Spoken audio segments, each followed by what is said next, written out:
নমস্কার বন্ধুরা, কেমন আছেন সবাই? আশা করছি ভালো আছেন। আমিও ভালো আছি।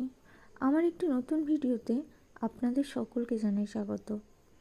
আজ রবিবার, এখন বাজে সকাল 9টা।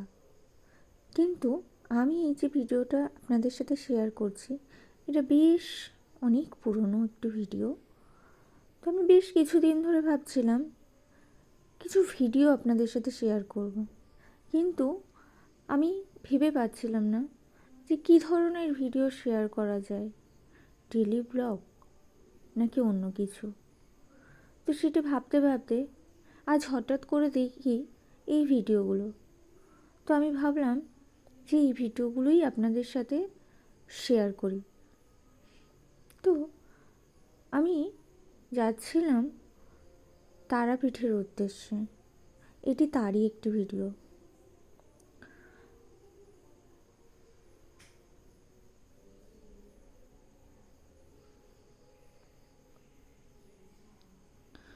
তো এখন বাজে সকাল 8টা। আমরা বেরিয়ে পড়েছি তারাপীঠের উদ্দেশ্যে। এটি কলকাতা স্টেশন। এখান থেকে আমরা ট্রেন ধরব। আমরা ট্রেন ধরার জন্য রওনা দিচ্ছি। আমরা ট্রেনেও উঠে পড়েছি। এখন আমাদের ট্রেনটিও ছেড়ে দিয়েছে রামপুরহাটের উদ্দেশ্যে।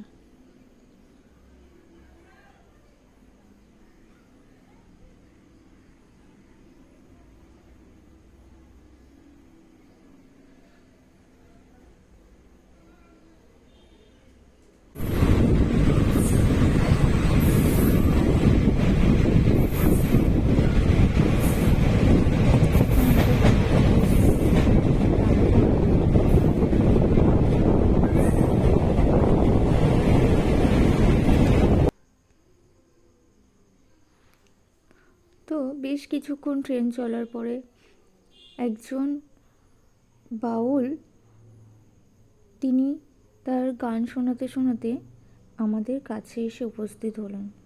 তিনি তার সুন্দর একটি গীতসঙ্গীত আমাদের সামনেও তুলে ধরলেন। আসুন আমরা সবাই মিলে এই গানটি উপভোগ করি।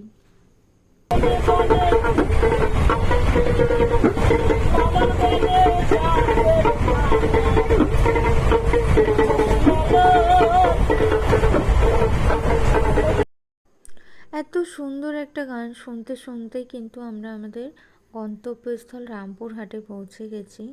এখন আমরা পায়ে হেঁটে যাচ্ছি অটোর উদ্দেশ্যে, যেখান থেকে আমরা অটো ধরে পৌঁছে যাব তারাপীঠ। তো সামনেই অটো স্ট্যান্ড রয়েছে, সেখান থেকেই আমরা অটো ধরব। তো বন্ধুরা, আমরা অটোতে উঠে গেছি এবং অটো তার গতিতে পৌঁছে যাচ্ছে গন্তব্যস্থল তারাপীঠ। অটো থেকে নেমে পায়ে হেঁটে প্রায় 5-7 মিনিট হেঁটে যাওয়ার পরেই কিন্তু আমরা আমাদের যে হোটেলটা বুকিং ছিল সেখানে পৌঁছে গেছি। তো এখন বাজে সন্ধ্যে 7টা। ফ্রেশ হয়ে মা বলল মন্দির থেকে ঘুরে আসি। তো মায়ের সাথে চললাম মায়ের মন্দিরে। তো দেখুন কি সুন্দর মন্দিরটা। আমরা মন্দিরে পৌঁছে গেছি।